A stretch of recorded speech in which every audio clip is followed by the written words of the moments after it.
His Honour, the Lieutenant Governor.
Please be seated.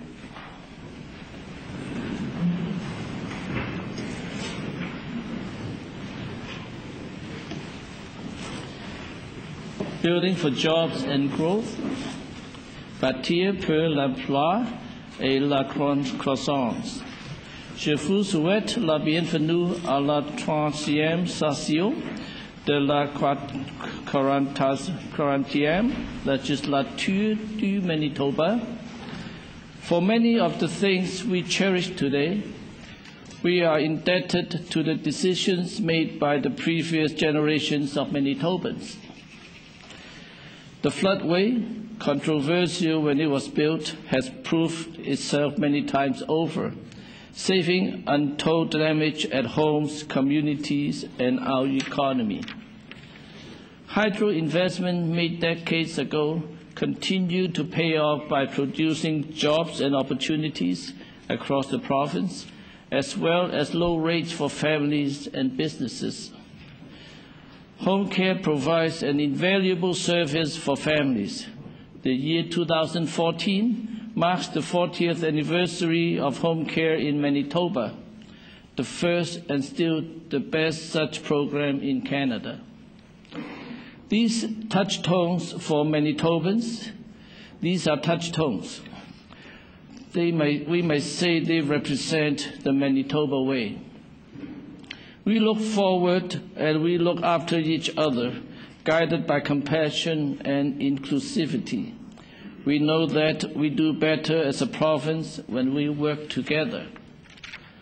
We invest for the future while we may greet extravagant plans with a healthy skepticism. Manitobans are practical and value modesty. We are willing to act boldly when presented with opportunity to make investments that will pay off now and for long term. These are the values and priorities that have guided our government. We have put families first, protecting the jobs and services they count on in the face of threats. And we have worked with community leaders and other levels of government to make targeted investments. The floodway expansion, the MTS Center, and the rebuilding of every university and college campus are just a few examples of such partnerships. This approach will continue to guide our plans for the year ahead. It has been a good year for Manitoba, with steady growth in our economy and our population. At the same time, we know there is economic uncertainty around the world. Our approach, in short, is to focus on what matters most. That means jobs, a stable economy, the key services that families depend on, such as health care and education. By building and expanding roads and bridges without neglecting our schools and hospitals, We are helping to keep people working now and in the years ahead, while preparing to seize the economic opportunities of the future. Manitoba's economy is strong and stable in part because of its diversity. Our businesses and workers produce world-class goods, from farm machinery to buses to video games. But we must not forget that ultimately the most important thing a strong economy produces is jobs. Training and jobs are two sides of the same coin. Targeted investments and infrastructure will create new job opportunities, and skills training will help more Manitobans take advantage of these opportunities. By building critical infrastructure now, we are helping even more young people build their futures here in Manitoba. The phrase, "focus on what matters most," explains not just our goals, but how we plan to reach them as a government. Manitobans tell us that to stick to the basics, and that is our plan. It is targeted, it is efficient, and it is affordable. In the past 2 years, we have found new ways to reduce unnecessary spending. We cut the number of regional health authorities in half, and at the same time, we made drugs free for cancer patients. Resources that once supported bureaucracy now support frontline care. We merged 2 Crown corporations, saving $6 million in administrative costs to date. We partner with private sector to develop new models for delivering property registry service. This will provide $75 million upfront, an annual revenue stream, and improve services to the public. 1 year ago, we committed to reducing the size of civil service by 600 over 3 years. We can report today that we are on track to reach that target. In the year ahead, we will conduct a comprehensive review of our office space and related requirements to ensure we maximize the savings associated with reductions in the size of the civil service. Savings found in the back offices allowed us to continue to improve frontline services efficiently and affordably. In Manitoba, a great quality of life is accessible to everyone. In the year ahead, we will increase opportunities for people to enjoy everything Manitoba has to offer, from our cultural diversity to our many lakes and rivers. And we will not allow Manitobans' health care to be threatened by reckless cuts. We will protect health care and take care of our seniors. Building a strong economy, bâtir une économie plus solide. Our focus is on more jobs and better jobs. The jobs our economy needs, the jobs family can build the futures around. Parents want to know their children are receiving the education and training they need to allow them to take advantage of every opportunity in today's modern economy. Businesses have made it clear that more skilled workers are their top priorities to allow them to expand and grow. Building, repairing, and expanding our infrastructure creates jobs, grows the economy, and makes Manitoba an even better place to live. Earlier this year, we made the difficult decision to raise the PST 1% on the dollar. The revenues were needed to meet the challenge of upgrading our infrastructure. These new revenues will allow us to take full advantage of matching dollars offered through the new federal infrastructure program announced in last spring's federal budget, making sure we do not leave any federal dollars on the table. Manitobans, have made it clear they want us to keep building our province infrastructure, and they want and deserve to know where investments are being made. Our first infrastructure roundtable, held last week with municipal, business, and labor leaders, reinforced the need to continue making long-term investments in infrastructure. Participants emphasized the importance of making strategic investments in infrastructure that will attract investment, increase trade, and create jobs and new opportunities for young people. A multi-year infrastructure plan will help industry mobilize resources, achieve efficiencies, and improve productivity, so we all get the most out of our infrastructure buck. Every dollar raised from the new point of PST will be fully dedicated to new investments in core infrastructure, over and above existing spending levels. These strategic investments will help power our economy. They will be made up of highways, bridges, and strategic transportation infrastructure, flood protection, and municipal infrastructure, including roads, water, and sewer. Over 5 years, investments in these key areas are expected to reach a record $5.5 billion. In the months ahead, we will carry out additional infrastructure roundtables with leaders throughout the province to help develop a new 5-year plan to create jobs and build our province infrastructures. This plan will be delivered with the next provincial budget and will prepare us to secure matching federal dollars. While the plan will be worked out over a number of months, we have already identified some key trade and transportation priorities to move ahead.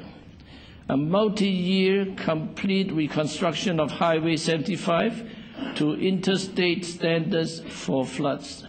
Too often, spring flooding has cut off Manitoba families, businesses, and the trucking industry from the vital route, which connects Manitoba to the mid-continent trade and transportation corridor running through the U.S. to Mexico.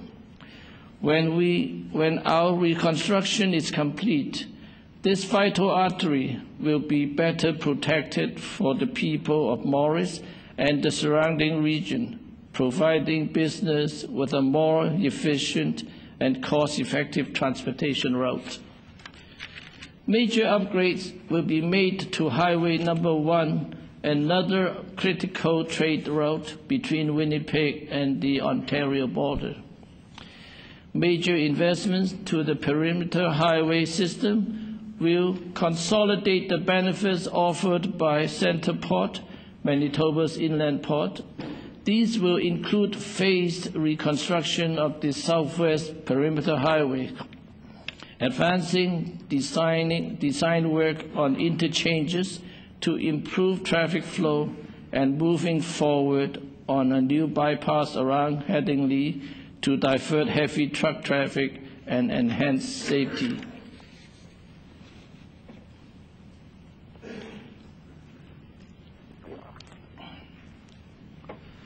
Winnipeg's population is expected to reach 1 million within the next 20 years.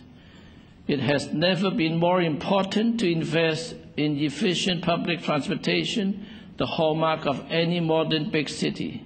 We will go beyond our initial commitment for Phase 2 of rapid transit to the University of Manitoba.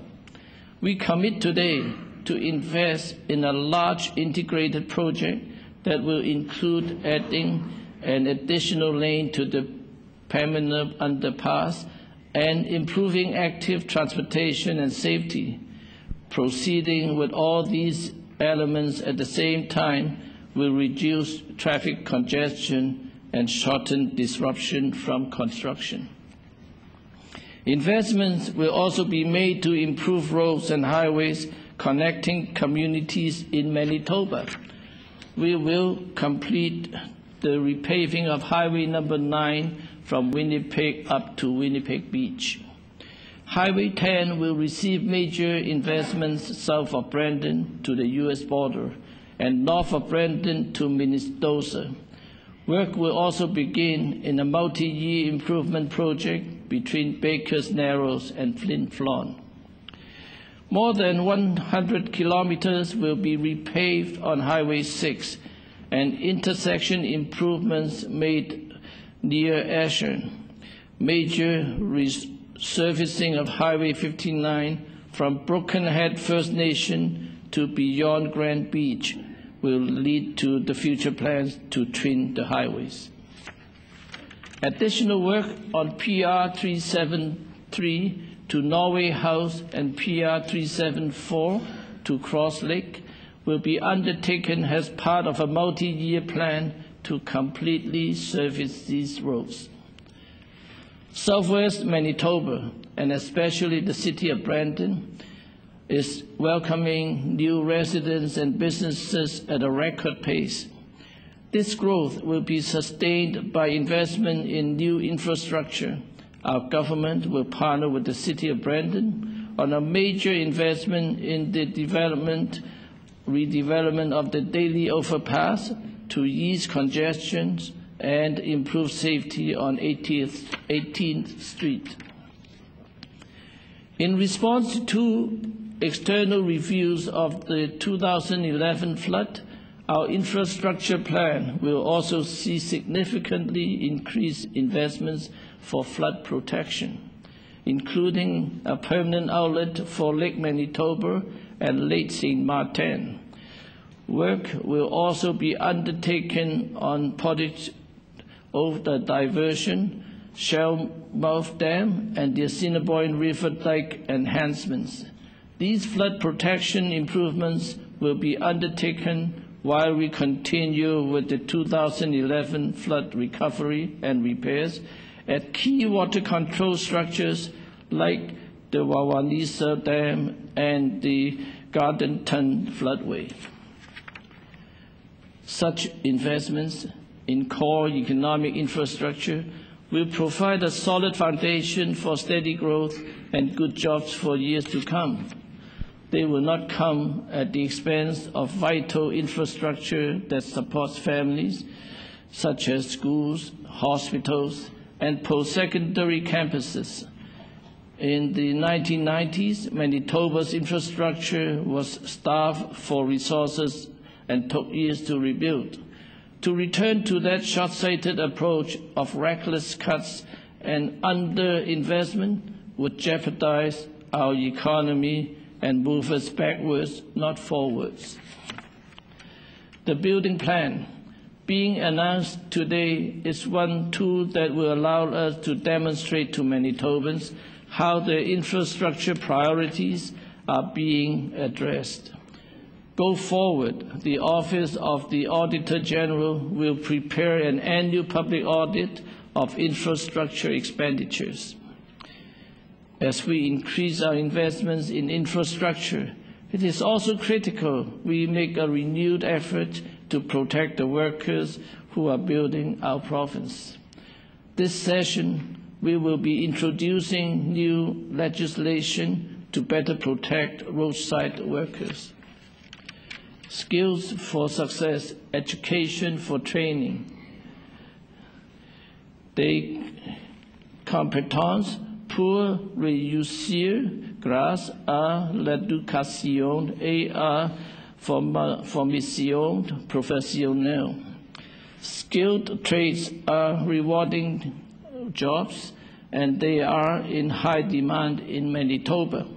Our government is dedicated to helping more Manitobans get jobs in the trades, both young Manitobans and adults who wish to upgrade their skills to get a better job. Last year, we committed the ambitious target of increasing our workforce by 75,000 by 2020. The Premier has taken formal responsibility for driving our government's skills agenda. This year's Skills Summit, convened by the Premier's Economic Advisory Council, set a vision that informs our strategy to support skill training.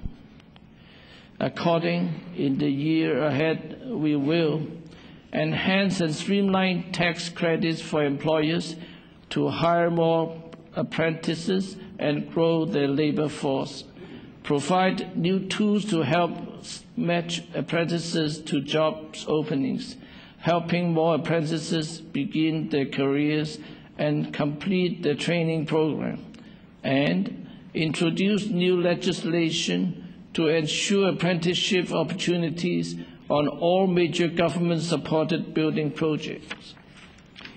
In the coming year, we will designate a new trade, power line technician, to help build our hydro infrastructure.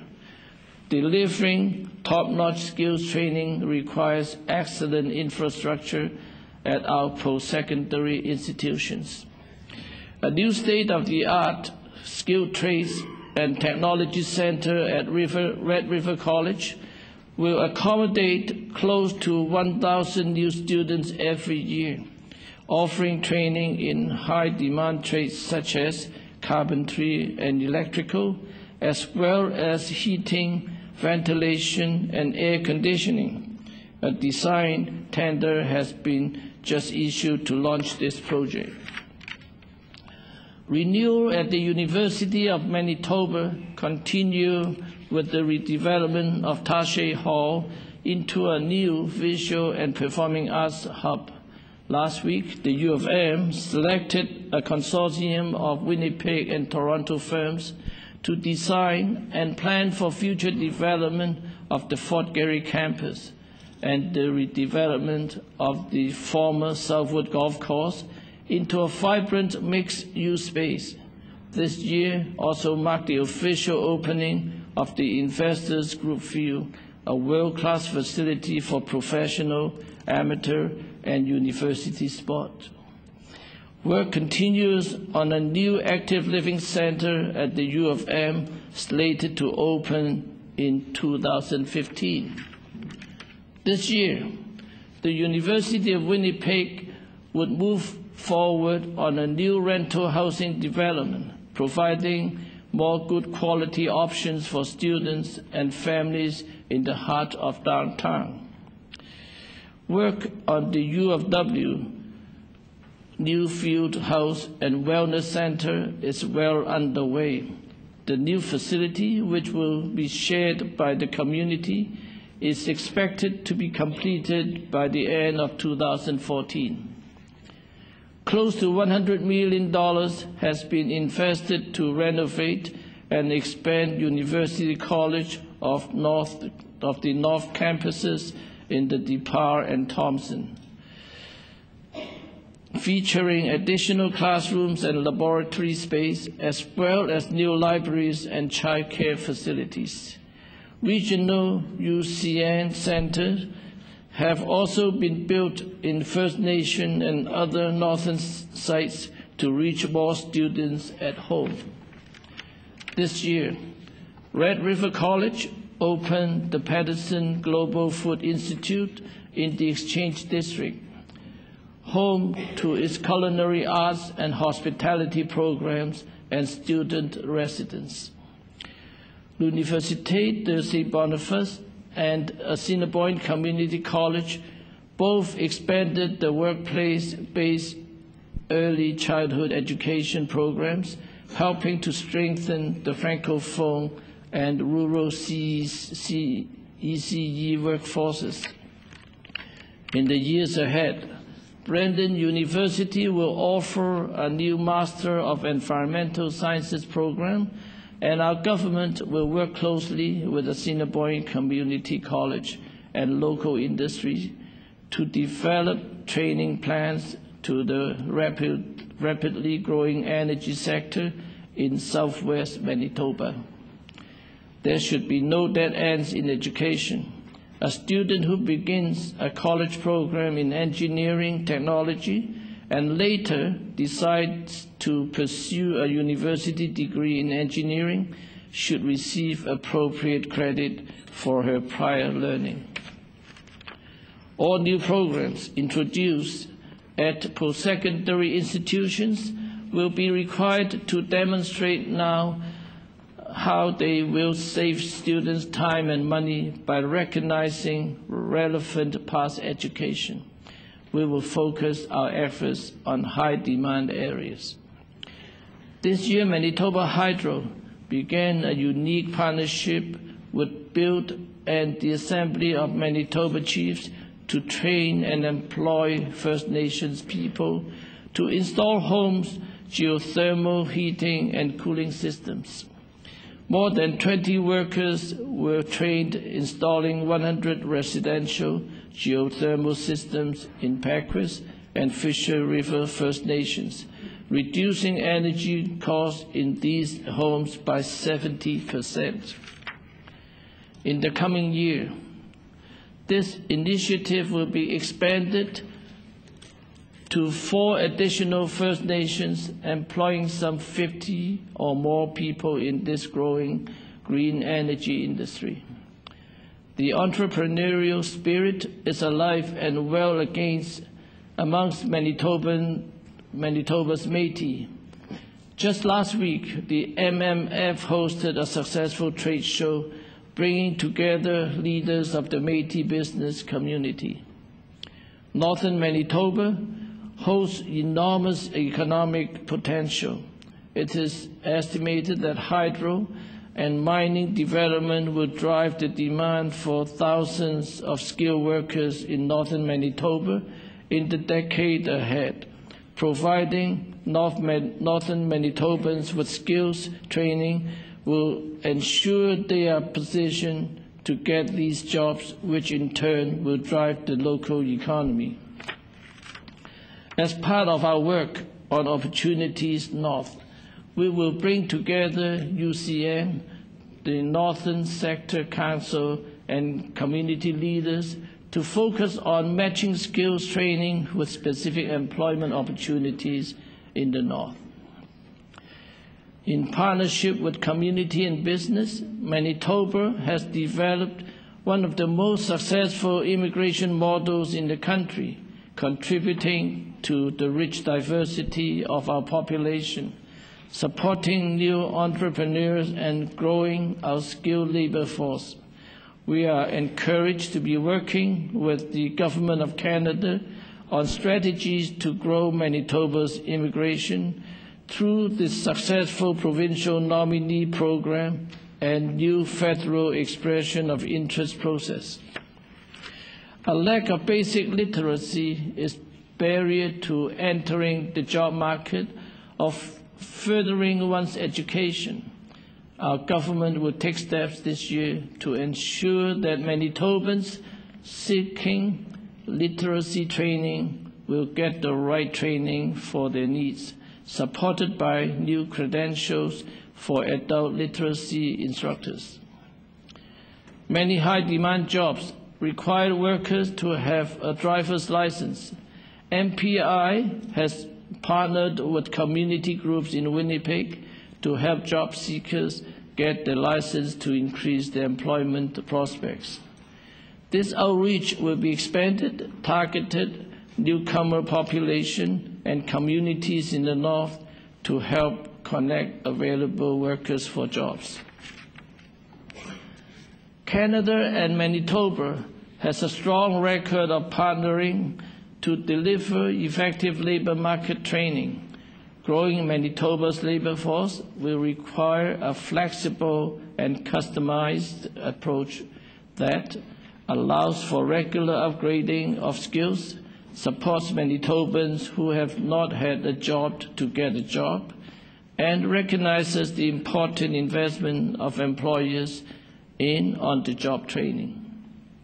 We will work with other provinces and federal government to renew labor market agreements that are tailored in Manitoba's needs and opportunities. Growth and jobs, croissance et pleuvoir. As Manitoba's population and economy continue to grow, We are using more power than ever before. Past generations had the foresight to develop our hydro resources, so today Manitoba enjoys a tremendous advantage. We generate our own electricity supply. It is clean, reliable, and affordable. Our province is currently forecast to run out of power in approximately 10 years if we do not increase production. Planning, review, and construction of new dams and transmission lines can take more than a decade. Now is the time to ensure the power of these is there when Manitobans need it in the future. This is a lesson from history. Consider that when the government of the day seized the opportunity to build the limestone dam, it faced much opposition. But it knew investing in Manitoba's clean oil would pay off many times over. Building limestone put people to work, and decades later we will enjoy the great benefit of low power rates. Manitoba Hydro has signed lucrative export contracts with U.S. utilities to sell our surplus power, the profits from which will continue to keep Manitoba's rates among the lowest in North America. Hydro construction is capital intensive. The first kilowatt produced by a hydro dam is the most expensive, but as the Point du Roi station on the Winnipeg River, which began producing power in 1911, reminds us, power stations are built to run 100 years. That means 100 years of clean, renewable, affordable power. To back away from increased hydro generation now would put us on the wrong side of history. Manitoba Hydro's plan to build Kiyask and Conowapper, which would create an unprecedented $16 billion in economic activity, will be thoroughly reviewed this year by two independent bodies to ensure that the plan is in the best long-term interest of the province compared to alternatives. In his role as co-chair of the Canadian Energy Strategy, the Premier will continue to collaborate with other provinces towards a cleaner energy future. Manitoba will work with our western neighbors to strengthen east-west grid connections and clean energy sales. Winnipeg-based New Flyer Industries is quickly becoming the world's foremost manufacturer of all-electric buses, with support from the provincial government and affordable hydropower. Our electric vehicle strategy will continue to advance future opportunities. While the 5 years Canada-Manitoba Economic Partnership Agreement has come to a conclusion, we commit to maintaining our investment in economic engines like the Composite Innovation Centre, the Canadian Manufacturers and Exporters, and on-screen Manitoba. We will continue to focus on the importance of innovation and commercialization of new ideas, products, and business processes in making Manitoba competitive on the world stage. We will work with stakeholders to advance a new vision for a province-wide network and connects programs, services, and partners to support the important work of Manitoba's inventors and entrepreneurs. While the global economy continues to face a number of major challenges, the quick pace of growth in major trading markets, including the U.S. and Europe, will benefit Manitoba's competitive business center. The new comprehensive economic and trade agreement between Canada and the EU provides opportunities for Manitoba exporters to expand their reach into European markets. Our government will work with Winnipeg's new World Trade Center and local exporters to grow and diversify our international trade and ensure Manitoba firms are able to take full advantage of our new infrastructure investments. Low community prices have made equity market challenging for mineral exploration. Renewed support for mineral processing, prospecting, and exploration will support junior mineral companies to continue their important activity in Manitoba, laying the foundation for an even stronger mining industry in the province. Last week, a new Minister's Mines Advisory Council was announced, bringing together First Nations and industry to shape plans for skill training, new jobs, and revenue sharing. In the year ahead, we will also establish a Churchill Transportation Authority to lead cooperative efforts to diversify and market the port and coordinate land development and business investment. Manitoba farmers have just brought in their harvest, which has been one of the most bountiful ever. Not only did farmers see strong results in traditional crops such as canola and wheat, as well as forages, but also record growth in newer crops, including soybeans and grain corn. However, American country of origin labeling is threatening Manitoba's livestock industry. Our government has joined with the federal and other provincial governments in reviewing calls to fix this harmful policy. Building on the recent introduction of forage insurance, in the year ahead, our government will introduce livestock price insurance to provide better protection for Manitoba's important beef and hog sectors. The entrepreneurial and innovative culture of rural Manitoba drives new opportunities for growth. Our government will work with rural partners to advance rural development and foster an environment for business success. We have launched a process to strengthen rural communities through amalgamation, thanks to the dedicated efforts of local municipalities. We expect this initiative to produce more mergers in a single year than have ever taken place in Manitoba's history. This refocuses resources on local infrastructure and services that matter to rural families. Today, we are pleased to announce the first two mergers to be completed: the amalgamation of the RMs of Strathcona and Riverside into the new RM of Prairie Lakes, and the amalgamation of the RM of Sifton and the tank of Oak Lake.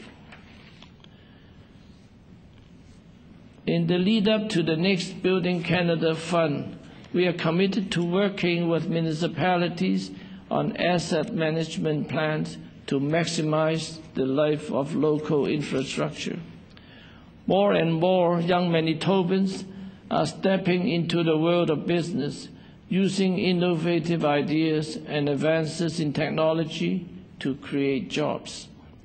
Building on new supports for rural apprenticeships graduates, we will invest in young entrepreneurs by introducing a new grant program for business equipment to support youth launching innovative technology-based startups, partnering with the Canadian Youth Business Foundation to provide more young people in the skilled trades with entrepreneurship training, and tools to start their own businesses, and exploring equity-based crowdsourcing as an opportunity to raise capital.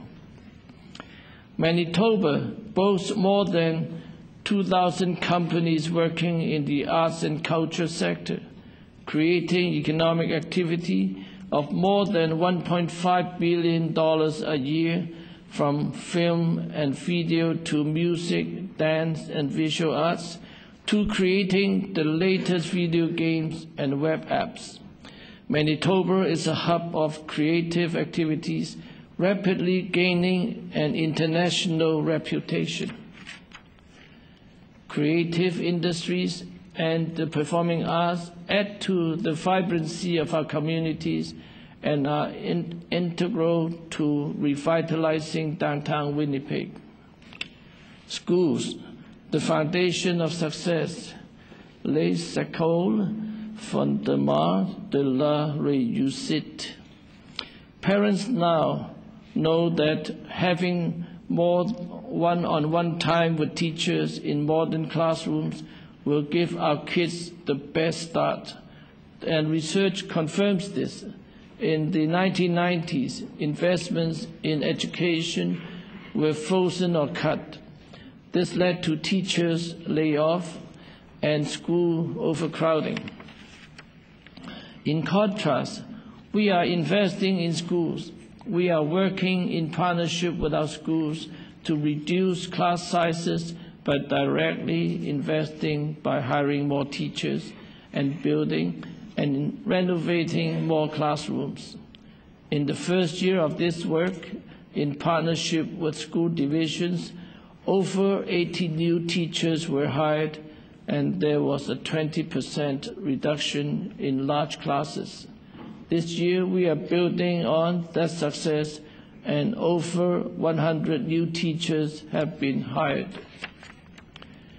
New schools and major expansions are underway, construction and in development in Brandon, Thompson, Steinbach, Waverly West, Amber Trails, St. Boniface, and Sage Creek. In the coming year, we will move ahead with plans to build a new school for a growing neighborhood in northern Winnipeg, as well as a replacement school for Woodlands in the Interlake. This year, we work closely with teachers and schools to improve the math curriculum. Additional measures will be taken in the year ahead to strengthen math education for teachers. This year, we will update the language arts curriculum for all kindergarten to grade 12 students. The new curriculum will improve students' fundamental literacy skills, along with the ability to think critically and communicate effectively. Un exercice semblable sera mené afin de renouveler le programme d'études de français langue première conçu à l'intention des écoles de la division seclaire franco-manitobaine, ainsi que relouis développé pour les écoles offrant le programme d'immersion française.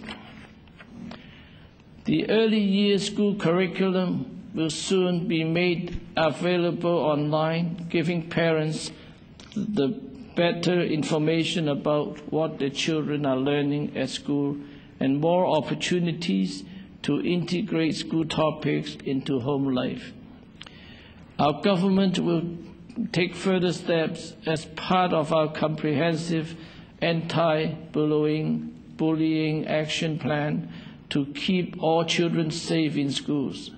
New reporting requirements, a new provincial disciplinary code of conduct, and more prevention measures will be unveiled this year. The so-called normal career path is changing. Young people graduating from high school this year are likely to have more careers than their parents would ever have thought possible. In today's rapidly changing economy, it is never too early to start planning for different career options. Our government will work with teachers, schools, and employers to provide more opportunities for students to integrate modern career planning into high school to help students realize how many options are available to them and plan how to get there. This will include increasing dual credit options for students to earn post-secondary credit while still in high school, helping to get a head start in higher learning. Expanding co-op and work placement credits options for high school students so they can gain practical on-the-job experience for the future. And upgrading more high school shop classes so students can get a jump start on apprenticeship training for good careers in the trades.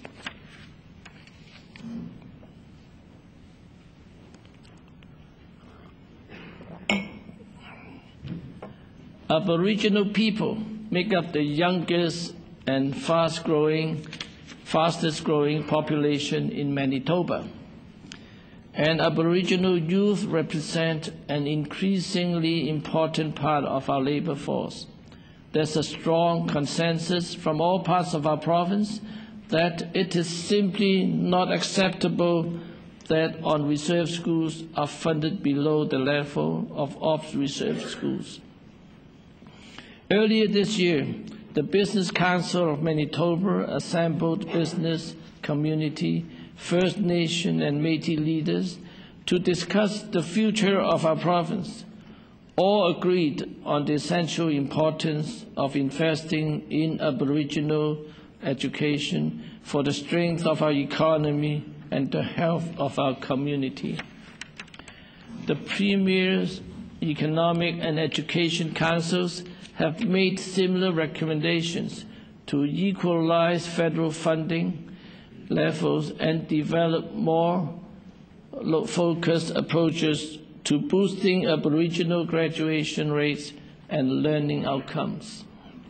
We want to build on the successes seen in communities such as Fisher River Cree Nation, where strong leadership and a dedicated parent-run school board and local workforce have produced positive results, over 90% attendance and graduation rates. We will work with Aboriginal communities to implement similar strategies. We will broaden opportunities available to Aboriginal students and invest in the educational tools that will help bridge the path between school and career, so that they can take full advantage of the growing demand for skilled workers. This will include focused support for literacy and numeracy education, new initiative to strengthen Aboriginal education at R.B. Russell School in Winnipeg's inner city, strengthening partnerships between schools that service Aboriginal communities, such as the one between Southeast Collegiate and the Winnipeg Technical College.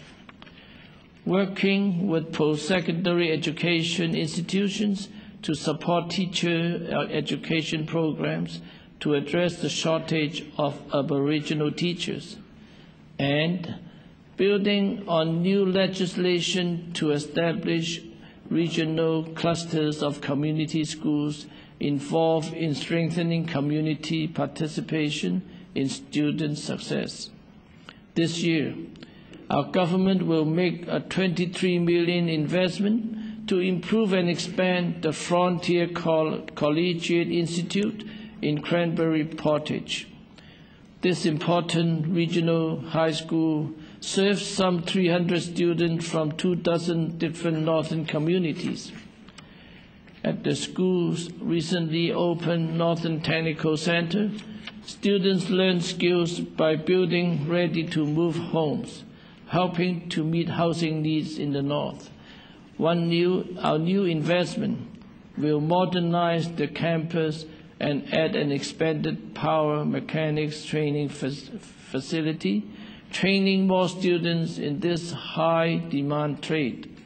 Investments in the health and early development of young children and babies are among the most important a society can make.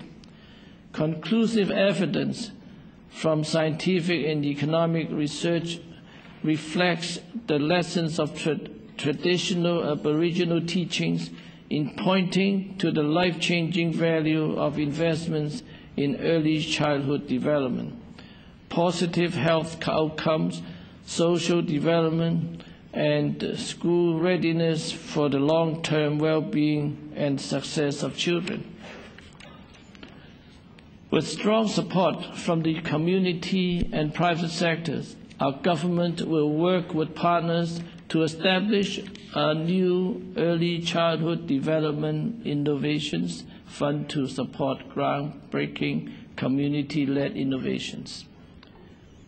Healthy families, healthy communities. De famille et de collectivité en santé.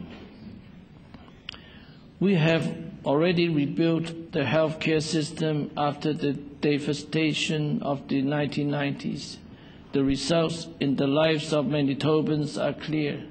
Recent research from the Manitoba Center for Health Policy shows that Manitobans are healthier and living longer. Fewer Manitobans are living with heart and respiratory diseases or chronic conditions like osteoporosis.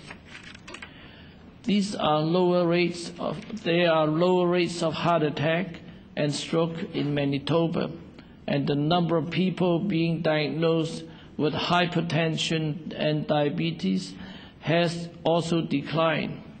Manitoba scientists are conducting cutting-edge research at the University of Manitoba.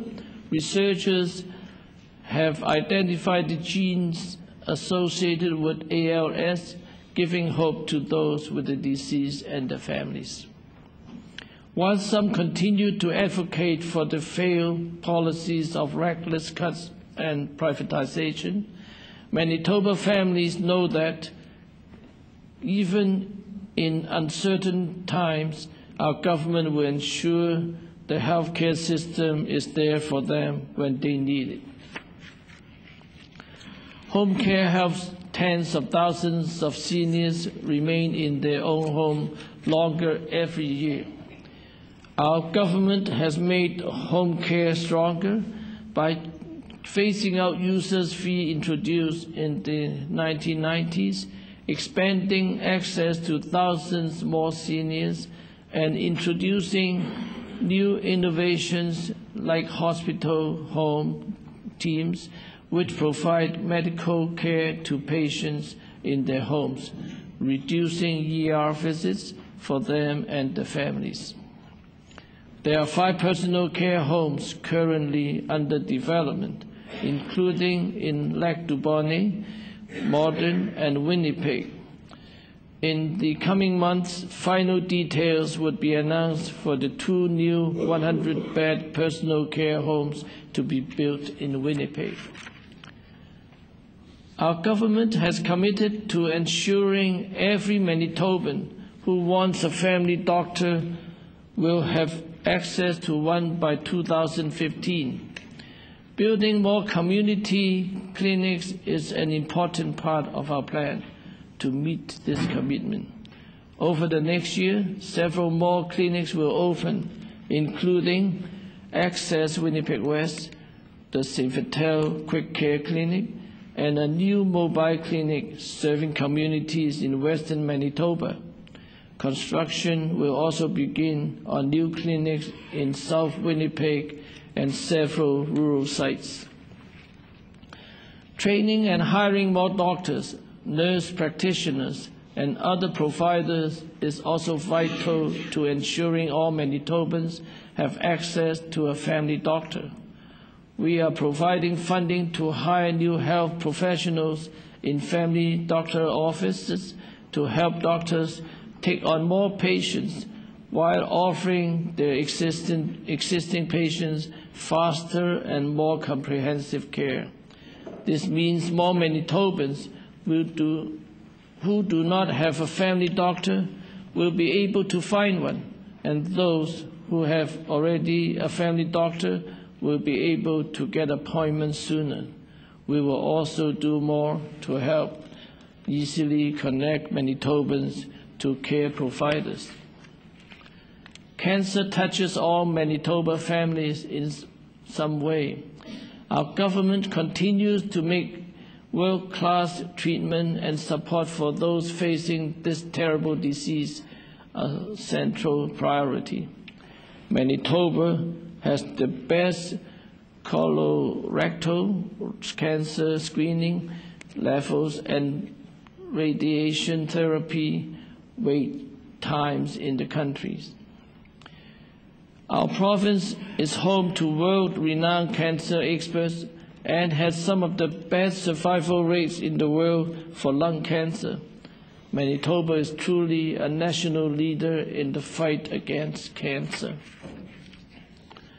In the year ahead, we will launch enhanced cancer services in Western Manitoba communities, open a new specialized cancer quick care clinic, and provide more after-hours support for Manitobans facing cancer and the illness and symptoms that can accompany their treatment.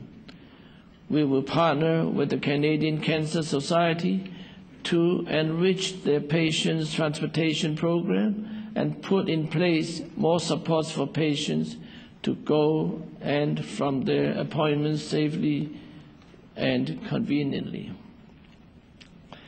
The number of teenagers smoking today is down dramatically from 1999, but tobacco products continue to be marketed to youth, and tobacco companies are taking advantage of loopholes in federal legislation on flavored tobacco. We will continue to work with the federal government to deter youth from starting smoking. Spending time at the hockey rink or soccer pitch is a major part of childhood in Manitoba, but sports-related concussions are a growing concern.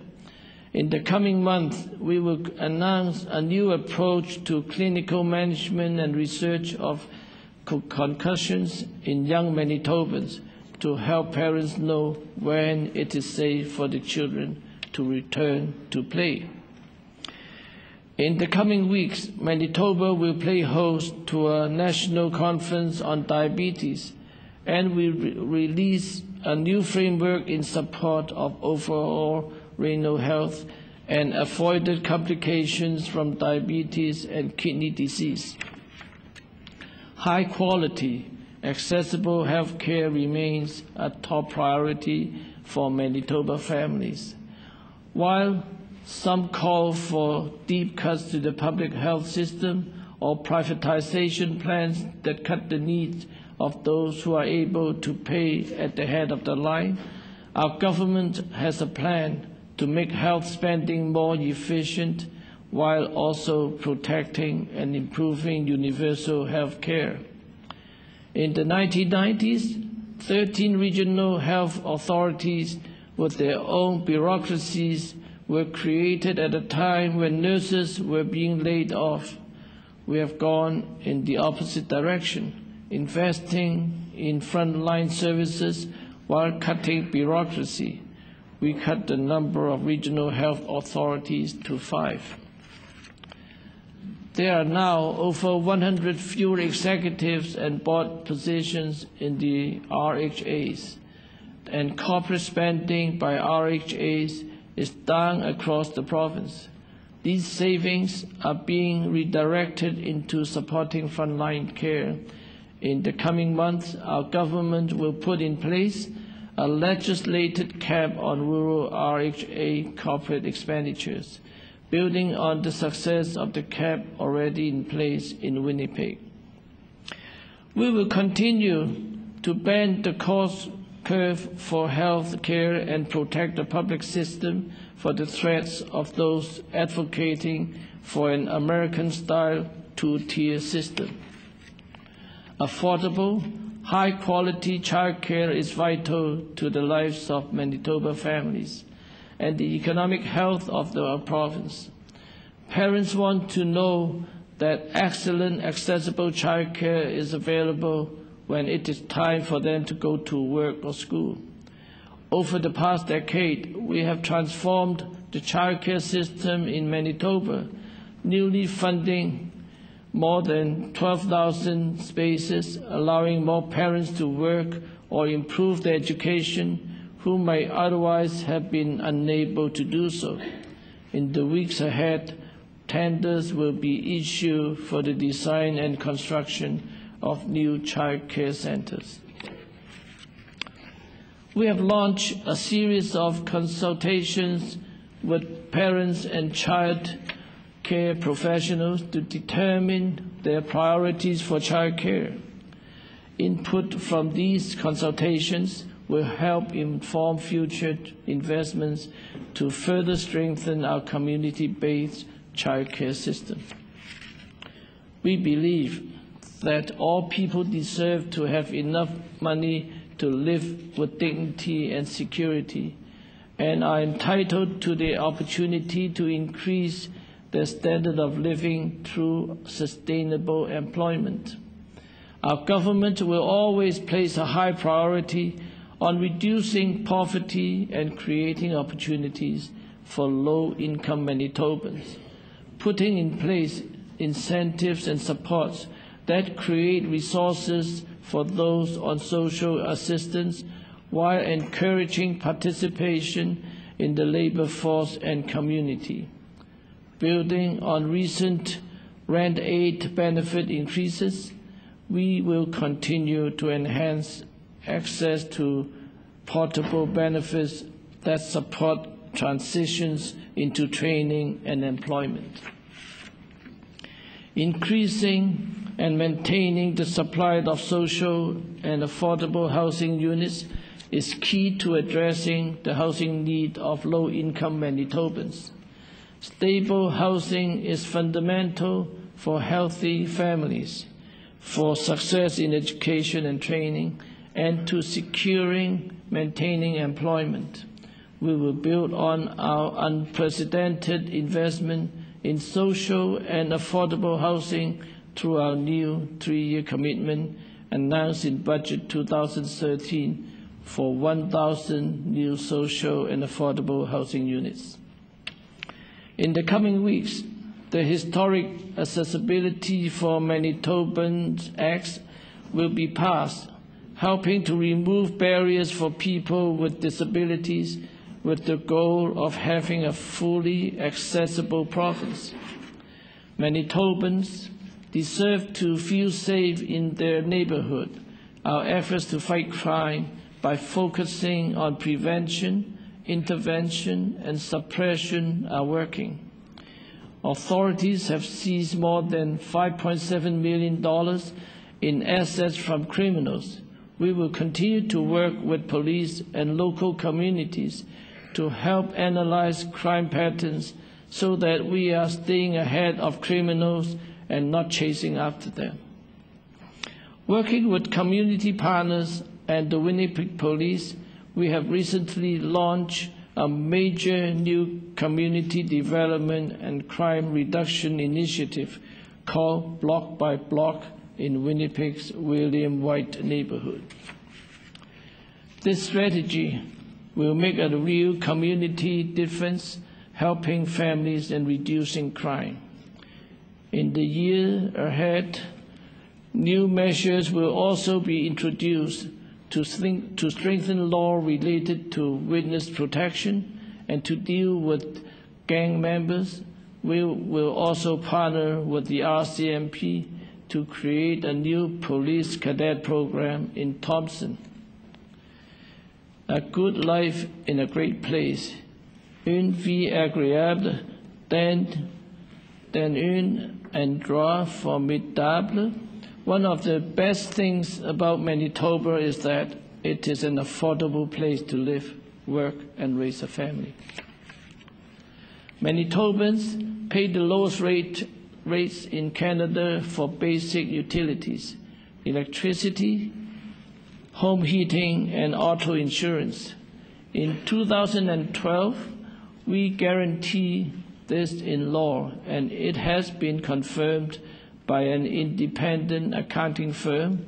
This year, the average Manitoban is saving over $2,000 on hydro, home heating, and car insurance compared to national average utility rates.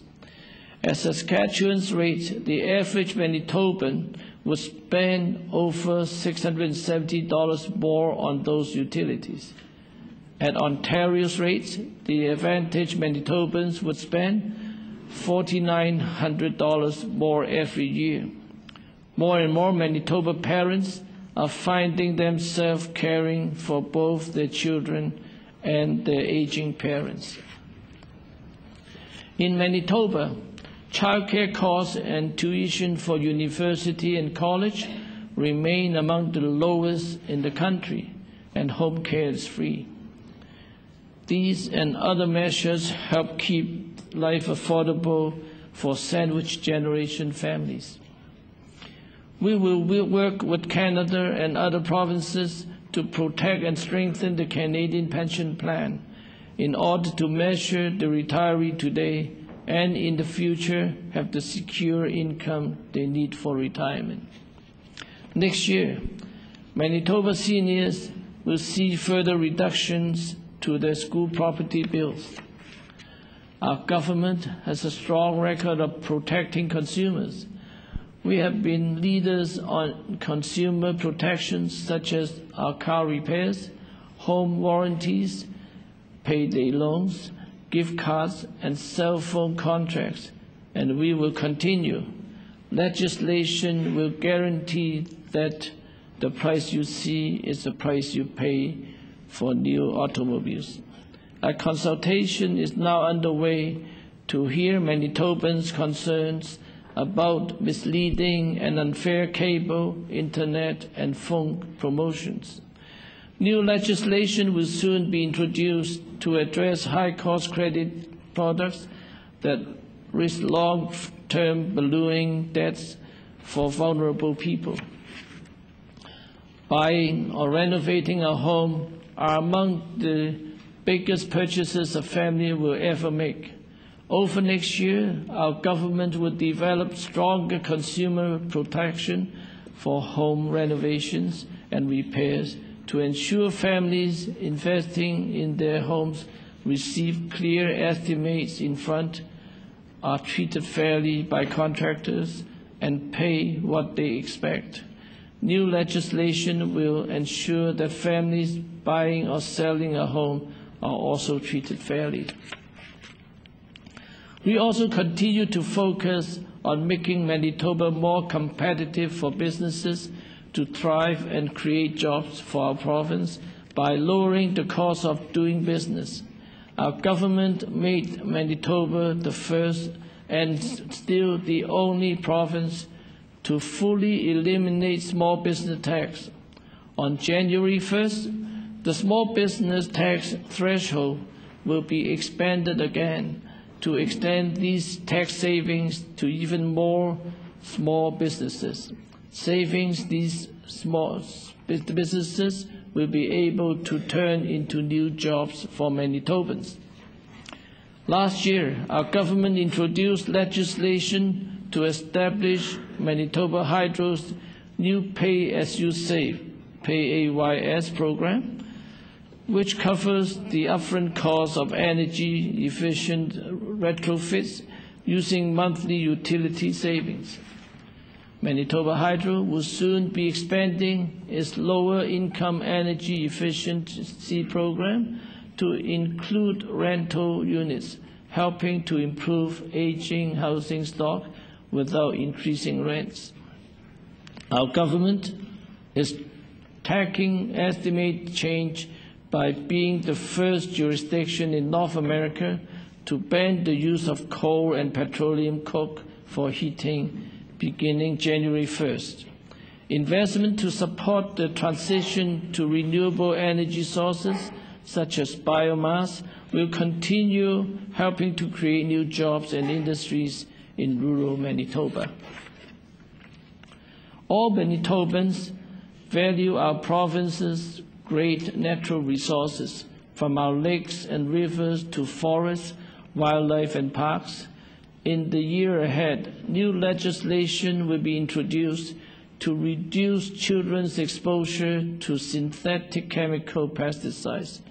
New actions will also be taken on priorities including restoring and protecting the health of Lake Winnipeg in cooperation with partners at home and outside our borders, protecting our boreal and our carbon-rich peat lands, and supporting conservation efforts on beluga whales and woodland caribou.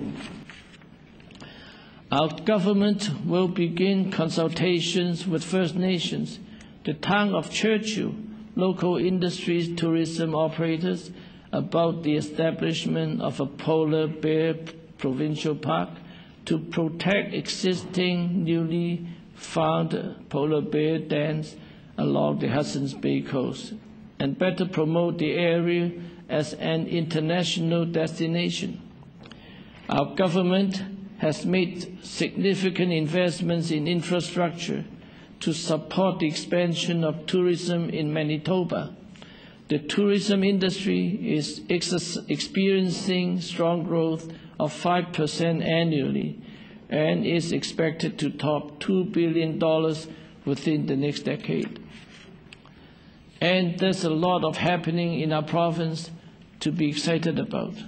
The opening of the Canadian Museum of Human Rights next year, an expanded Winnipeg Convention Centre, the journey to Churchill development at the Assiniboine Park, Winnipeg's bid for the Grey Cup, the FIFA Women's World Cup, the Canada Summer Games, and the upcoming Junos. We also recognize the significant contribution of Manitoba's many world-class festivals. Gimli's Icelandic the Icelandic Festival of Manitoba, our longest-running ethnic festival, celebrates its 125th anniversary in 2014. Conclusion.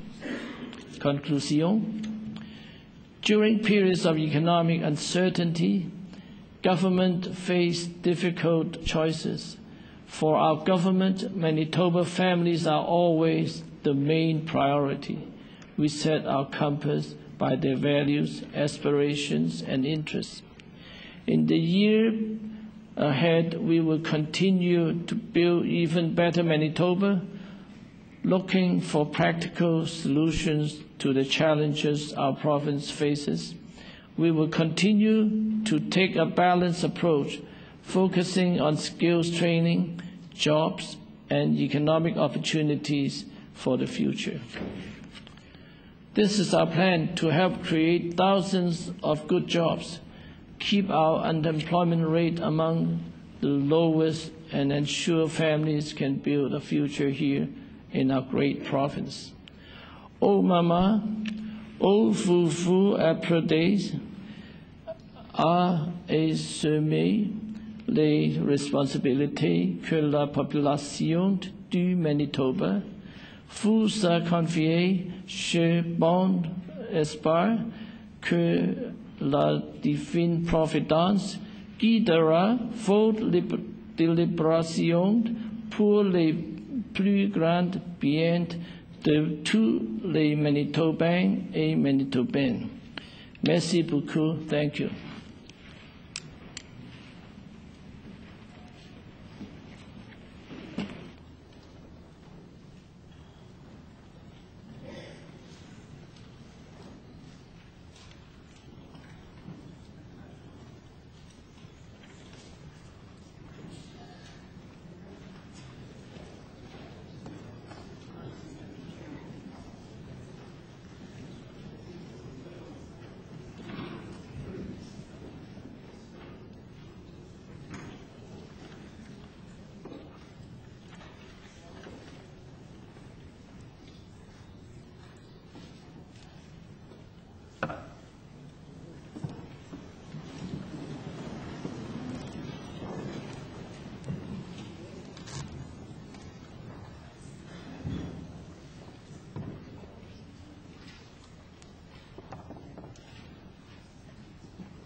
O eternal and almighty God, from whom all power and wisdom come, we are assembled here before Thee to frame such laws as may tend to the welfare and prosperity of our province. Grant, O merciful God, we pray Thee, that we may desire only that which is in accordance with Thy will, that we may seek it with wisdom, know it with certainty, and accomplish it perfectly, for the glory and honor of Thy name, and for the welfare of all our people. Amen. Please be seated.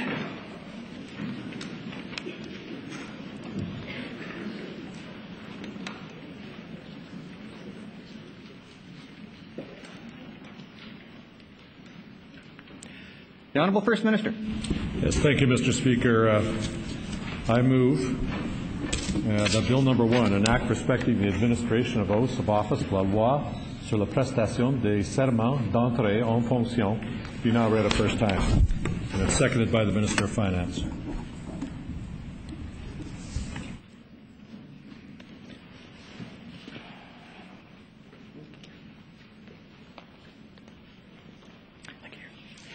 It's been moved by the Honourable First Minister, seconded by the Honourable Minister of Finance, that Bill Number 1, an act respecting the administration of oaths of office, be now read for a first time.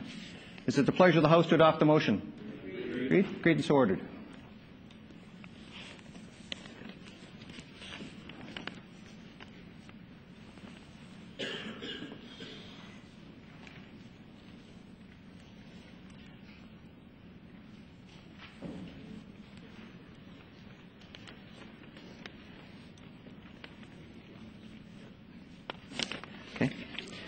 I'd like to introduce, and it's my great honor and pleasure to introduce our pages, and I know that they have family members that are with them here in the chamber here this afternoon. And I'm pleased to introduce to the House the 10 students who have been selected to serve as pages at this session. They are beginning at my extreme right, Miss Emily Bigger, Mr. Rory Churchill Henry, Mr. Nicholas Connor, Miss Nicole Gomes, Miss Maya Jansen, and then Mr. Matthew Jubinville, Miss Kara McCaskill, Mr. Austin McWhirter, Miss Destiny Oliveira, and Mr. Eric Schilberg. And I hope honourable members will join me in welcoming our new pages.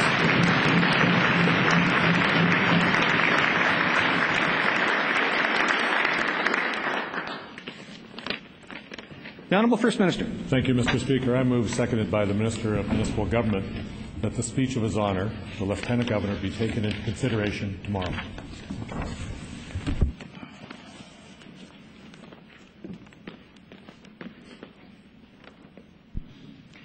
It's been moved by the Honourable First Minister, seconded by the Honourable Minister of Municipal Government, that the speech of His Honour, the Lieutenant Governor, be taken into consideration tomorrow. Is it the pleasure of the House to adopt the motion? Agreed? Agreed and so ordered. Honourable First Minister. Mr. Speaker, I move, seconded by the Minister of Jobs and the Economy, that this House do now adjourn.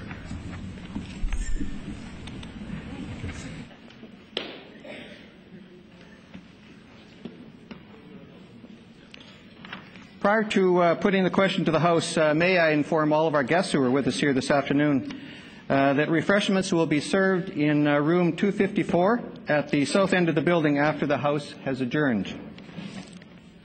It's been moved by the Honourable First Minister, seconded by the Honourable Minister of Jobs and the Economy, that this House do now adjourn. Is that agreed? Agreed. Agreed and so ordered. This House is now adjourned and stands adjourned until 1:30 p.m. tomorrow afternoon.